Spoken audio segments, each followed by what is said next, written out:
Good morning, Wabash. Today, speaking at Pioneer Chapel, are 4 members of the Wabash class of 2020. These individuals were selected by their fellow seniors. I will read an introduction for each one, and then they will speak without further introduction. Our first senior will be Owen Doster. Owen is a biology major and global health minor, as well as a Global Health Initiative Fellow.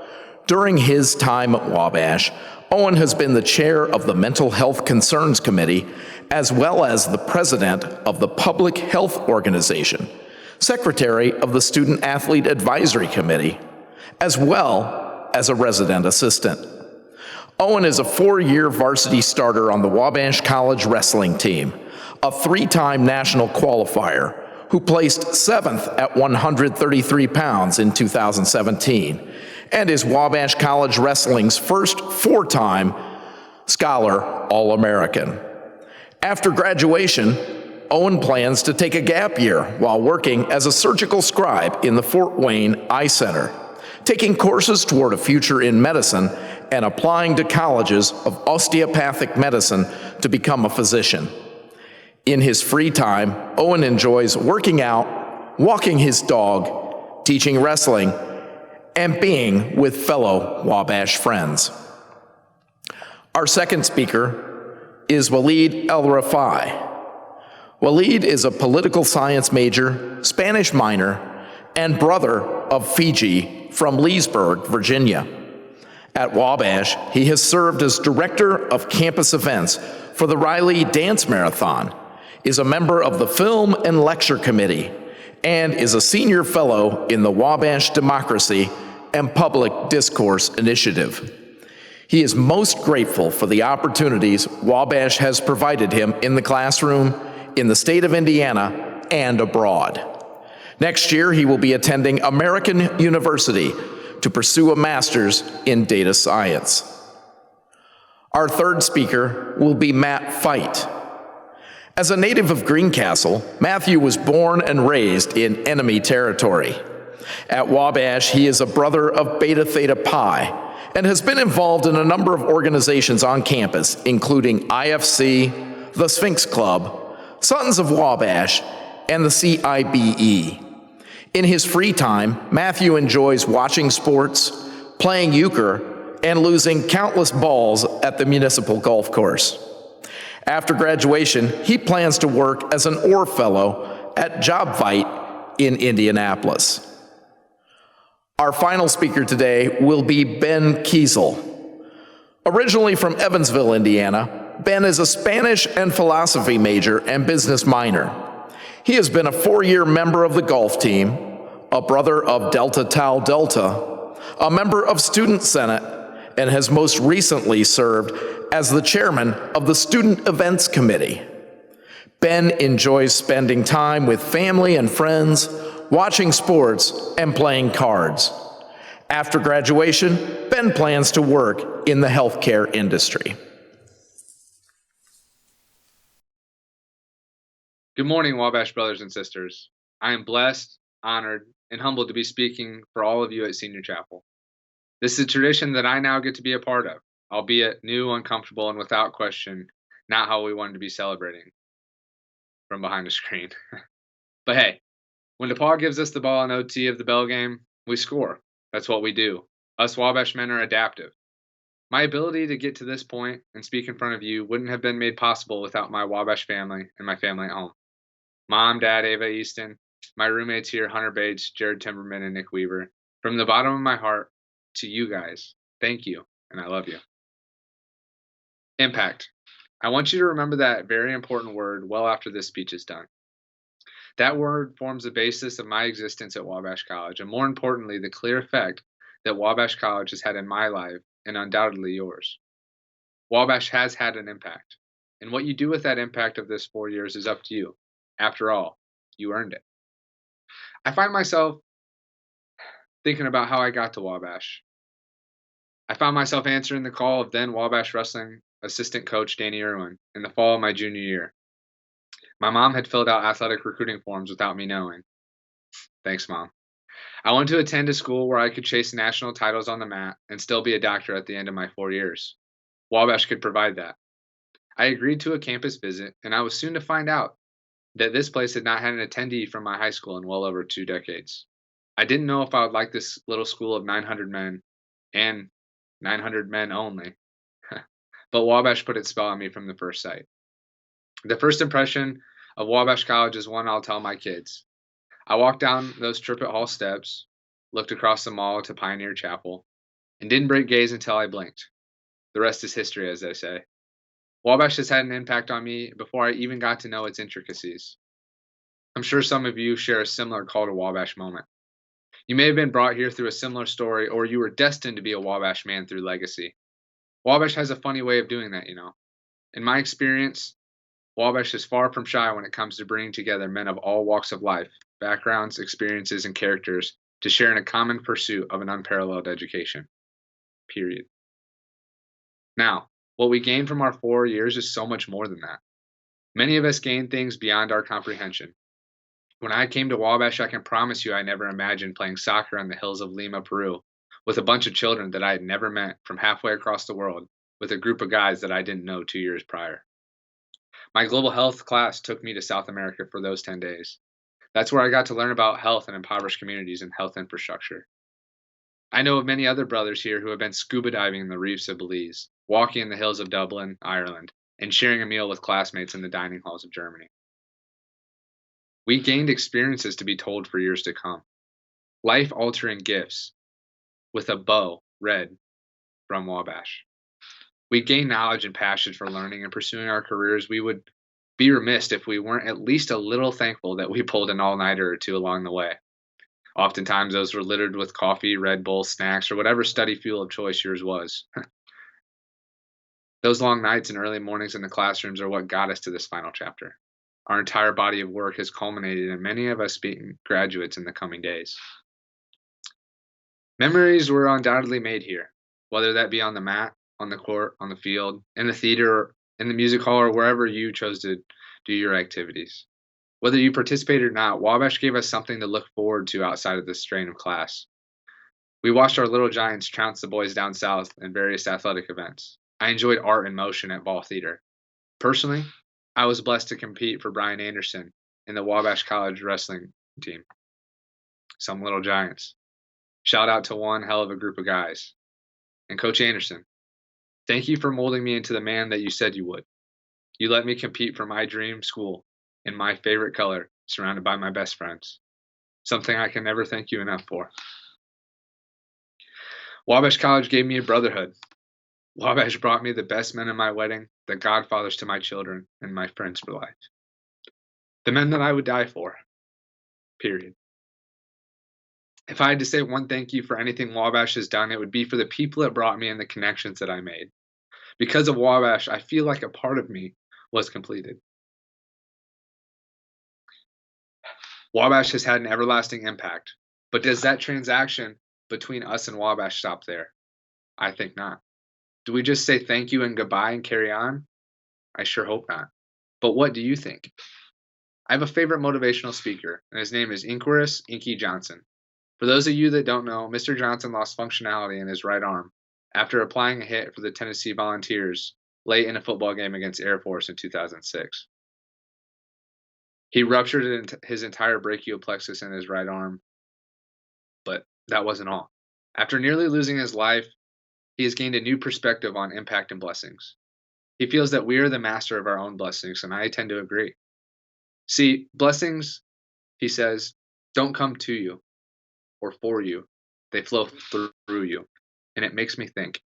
Wabash has had an impact on us in countless ways, has given us blessings and opportunities to be men that we dreamed of, and how can we continue that impact? How can we let the blessings that Wabash has afforded us not fall on stagnant shoulders? How can we say thank you? And how can we let Wabash flow through us even after we have left the campus of Crawfordsville?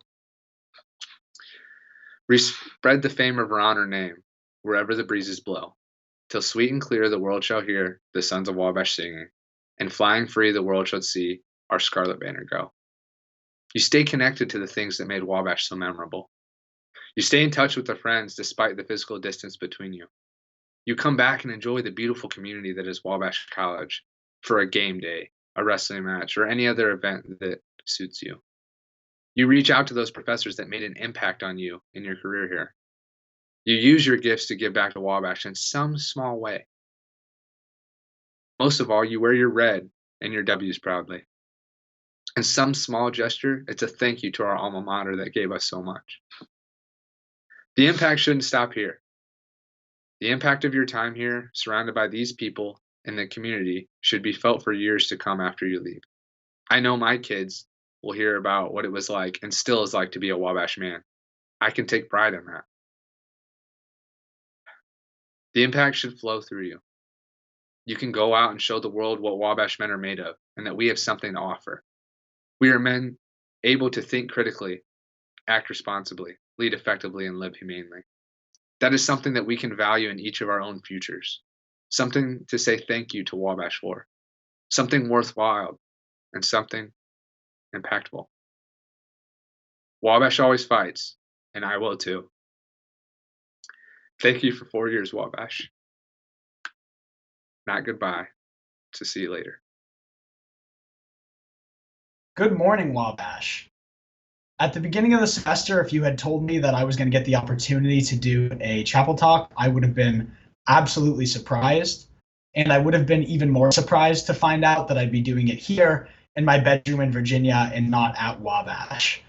But nonetheless, I am exceptionally grateful for this opportunity, as it's a chance for me to say thank you to all of you and hopefully maybe provide some advice or perspective for those that still have a few more years left. And I want to talk a little bit about the reason that I feel such gratitude to all of you. And that comes in the form of my biggest takeaway from my time at Wabash, which for me has been a transformation of my perspective on education, sort of its outcomes, its objectives, and really the nature of higher education in general. And I think to explain that, I need to talk about how I thought college was going to go before I started at Wabash. Before my mom dropped me off on my way to Wabash, I remember I told her that I thought I could do any job, any white-collar desk job, with a few weeks of on-the-job training, and that was really it. I thought all I was getting out of college was sort of a signal to employers that I was sort of, educated or somehow worthy of entering the workforce. And now I know that that couldn't be farther from the truth. And what that stems from, I think, was a misunderstanding of how education goes. I thought of it as this additive process, this constructive process by which through coursework, I'd be just adding information to everything that I knew until finally I had expertise in some field. But now I think of it as completely the opposite.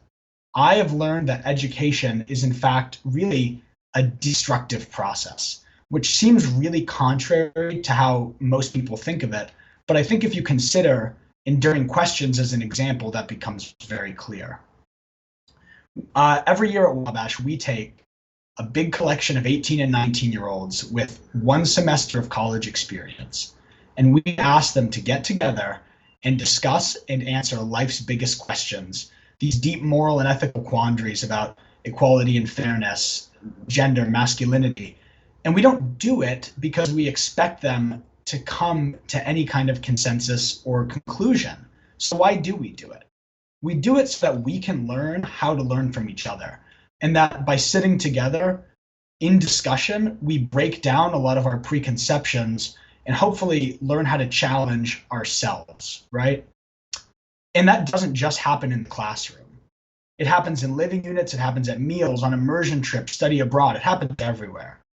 I recall that one of the most transformative experiences for me was a 4-week summer abroad that I spent in Cuba, in which I roomed with a Wabash student who was as far left on the political spectrum as you can go. And I remember after that summer being very convinced and enraptured by his ideas until just a short time later through coursework with Dr. Hollander and Dr. Himsel, and through really close personal relationships that I forged with many of my fraternity brothers and friends on campus who were squarely on the opposite side of the political spectrum, all of that left me feeling very, very unmoored. That's to say, the diversity and perspectives that I encountered here at Wabash pulled me very far from where I was before coming here. I grew up in Virginia, which culturally is quite different from Indiana. I often joke that I experienced more culture shock coming here than I did during my semester abroad.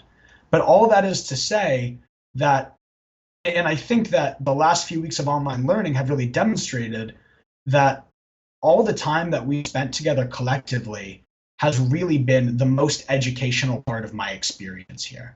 It's because of that diversity of perspectives that I feel such a great appreciation for all the people that I've been able to meet during my time at Wabash. And where all of that has ultimately left me is in a place of deep uncertainty. And for a time, that was really troubling for me. When I look back to my sophomore year, and I felt sort of this feeling of many of my strongly held beliefs slipping away, I felt very lost and ungrounded, and that was quite concerning. But as time's progressed, I think I've learned to appreciate that in a way that I don't think that I could before. And I think that appreciation comes from the skills that I've learned on how to criticize and examine a lot of the preconceived notions that I had. And I'd say in general, I'm much better at holding beliefs well. And that would not happen without collaboration with the student, staff, and faculty at Wabash. And that is ultimately the underlying reason for the gratitude that I feel to each and every one of you, faculty, staff, peers, for all that you've taught me and for all the growing that we've done together. Thank you very much. This has been an exceptionally special place and an exceptionally special 4 years. Thank you. Good morning, Wabash.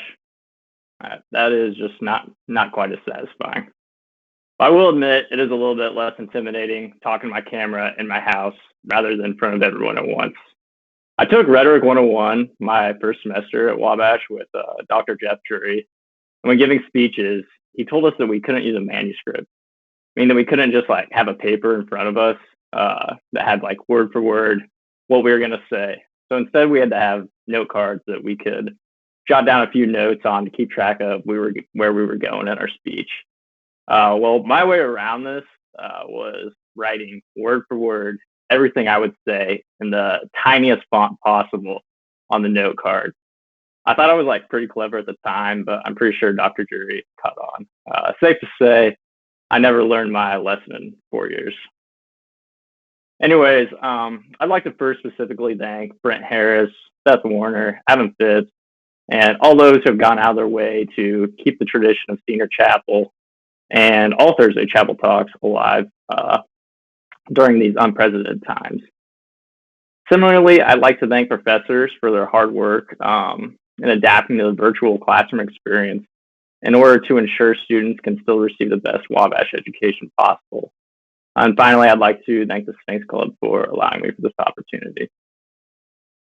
I'd like to start off with a scene from a movie, Pursuit of Happiness, that has really stuck with me. I'm sure many of you are familiar with the movie, but for those who aren't, it's about a single father played by Will Smith, who is a homeless salesman trying to make it with a brokerage firm. While walking down the streets of San Francisco, his 5-year-old son tries to tell a joke to him. He says, "Dad, listen to this. One day, a man was drowning in the water, and a bull came by and said, 'Do you need any help?' He said, 'No, thank you. God will save me.' And another bull came by and said, 'Do you need any help?' He said, 'No, thank you. God will save me.' And then he drowned and went to heaven. And he said, 'God, why didn't you save me?' And then God said, 'I sent you 2 big bulls, you dummy.'"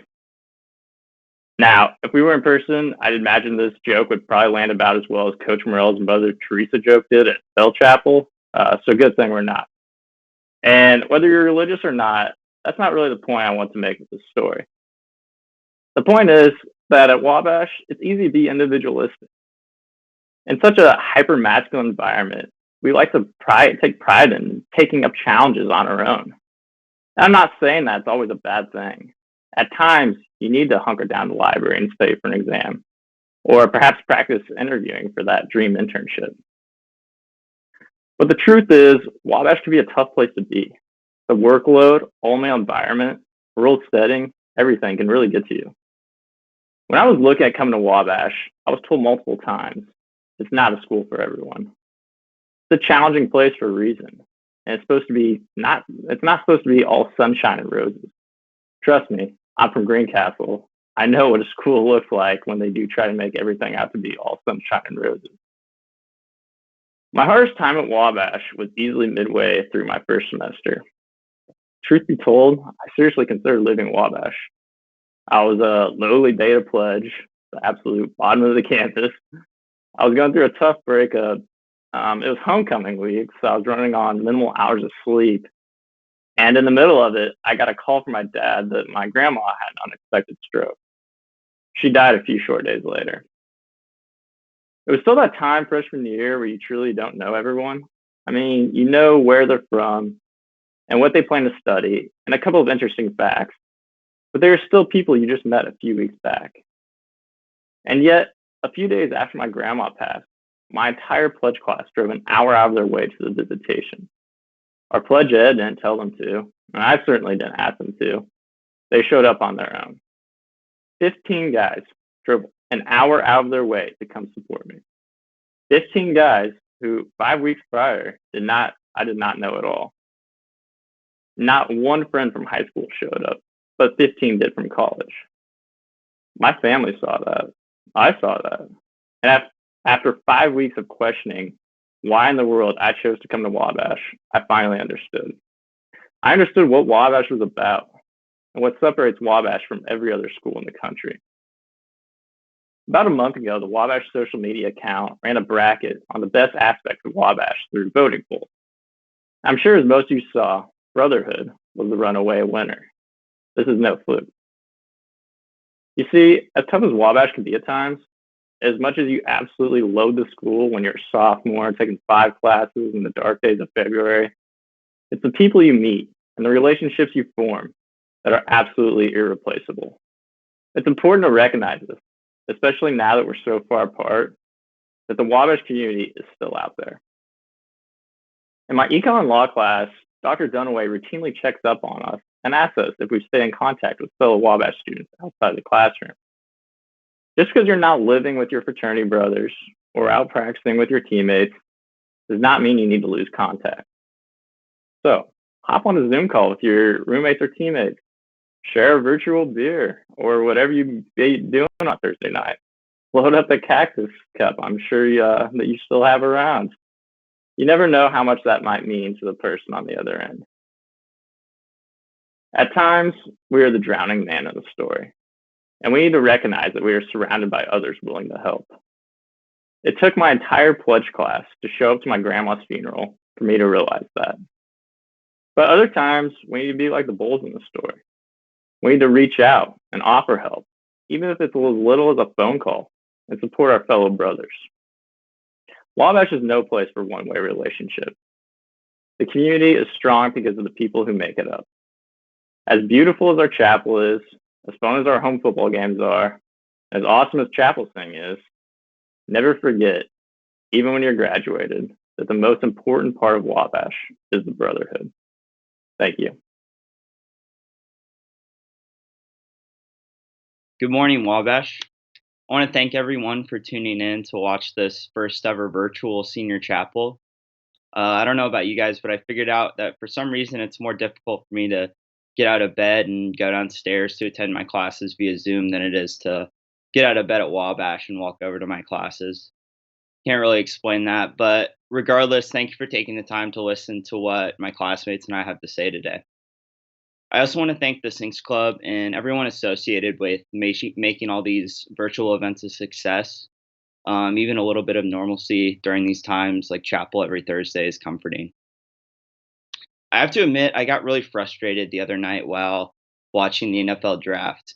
It seemed that everything in the first 15 minutes was all about COVID-19, and honestly, I was watching the draft to kind of get away from that.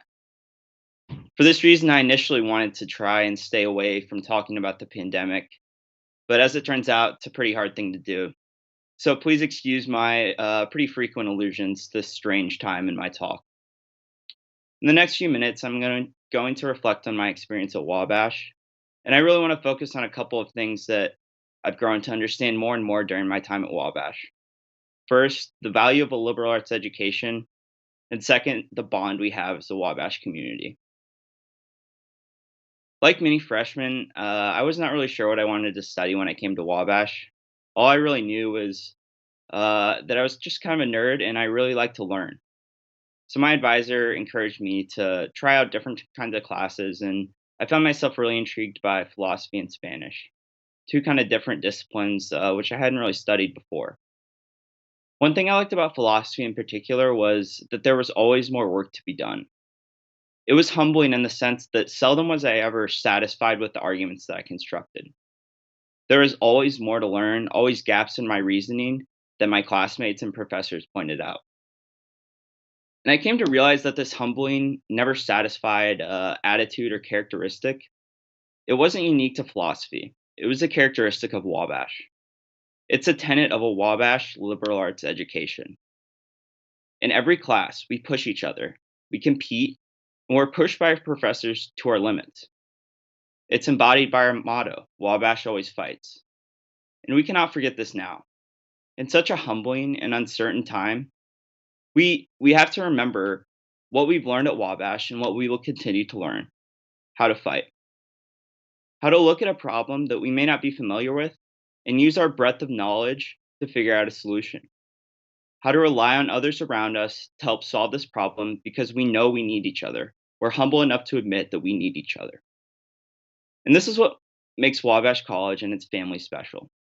We always fight, and we're not afraid to rely on each other. Many of us could think of stories about when the Wabash community was there for us during a tough time. I truly believe the relationships we build with our brothers make this place special. I think back to the week of comps where I was so anxious about my exam until I walked into Sparks that first morning at 8 a.m. and saw all those people that I've been studying with for the past 4 years. We ate breakfast together and goofed around. And these were my brothers who pushed me to the limit. At times we worked together, and at times we debated and raised our voices at each other. And here we are today, together in a very different way, helping each other fight this unprecedented challenge in front of us. Whether it's a quick text reaching out to say how's it going, or a 2-hour-long Zoom call reminiscing about a memory back at school, the Wabash community sticks together. I'm reading a book right now called Range by David Epstein that inspired me to kind of focus part of this talk on the liberal arts element of Wabash. And I want to close with an anecdote that I got from Epstein's book. It was thanks to a philosophy class that electrical engineer Claude Shannon launched the information age. He took a college class where he was exposed to the work of George Boole, a 19th century logician who assigned a value of 1 to true statements and 0 to false statements. As Epstein says, this resulted in absolutely nothing of practical importance until 70 years after Boole passed away, when Shannon did an summer internship at AT&T's Bell Labs research facility. There, Shannon realized that he could combine call routing technology with Boole's logic system to encode and transmit any type of information electronically. This, as it turns out, was the fundamental insight on which computers rely. Shannon later said, quote, "It just happened that no one else was familiar with both those fields at the same time," end quote. There are numerous examples in Range that are similar to Claude Shannon's story, but of course I had to pick one related to philosophy. And I would encourage anyone, especially everyone who's doubting the merit of their liberal arts education, to check out Epstein's book. These stories show that solving complex problems means we need to think in multidimensional and creative ways. It is this ability to think critically and consider every aspect of a situation that make Wabash special, and also a very difficult place.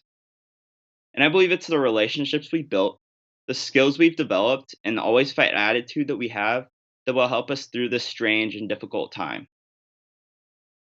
When I began writing this talk, I wrote at the bottom of the page, "What do you want the audience to come away with?" I originally answered this by saying, a liberal arts education has never been more important. But after I finished, I deleted the words liberal arts and replaced them with a Wabash education has never been more important. I also added another sentence. Wabash is a special place.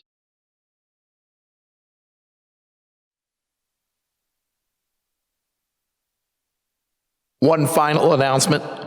Please continue to go online to the Wabash College calendar at www.wabash.edu/calendar for the latest updates regarding online events and activities, such as the virtual commencement ceremony scheduled for May 17th. A link is also available on the page to subscribe to a daily email with the full schedule and links to each event for that day. Now, wherever you might be watching, please rise and join in the singing of Old Wabash.